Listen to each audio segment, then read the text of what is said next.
This is BBC One in the Northwest. Now at 6 o'clock, the BBC News with Hugh Edwards and Gordon Burns. Serbia has just declared it's pulling some troops out of Kosovo.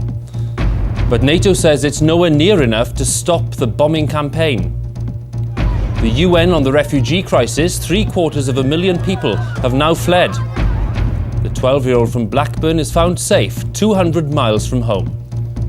And in the Northwest, we'll have more on that story of the missing Lancashire schoolboy who's been found. And how Manchester Airport is getting ready to welcome 1,000 refugees from the war in Kosovo.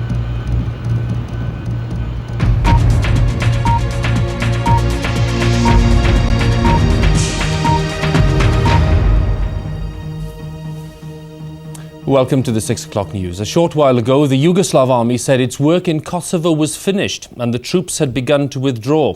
But Britain and the United States quickly insisted that the gesture fell far short of NATO's demands. The alliance says the bombing campaign will continue until all its demands are met. Now don't go away, because there will be more both local weather and national weather within the half an hour. That's all from me. Hugh. David, thanks very much indeed. Well, tonight's main news for you once again. Serbia has declared that it's pulling some of its troops out of Kosovo. But NATO says it is not enough to stop the bombing campaign. The UN now says 750,000 refugees have fled. And here, the 12-year-old from Blackburn has been found safe, 200 miles from home. We will bring you an update on the top stories later, but now, with the time at almost 6:30, it's time to join the BBC's news teams across the United Kingdom.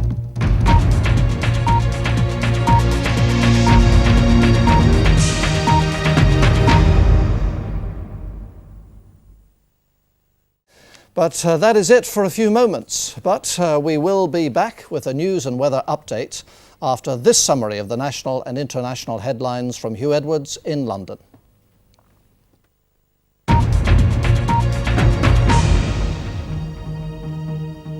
And the latest for you now on tonight's main stories across the UK and worldwide.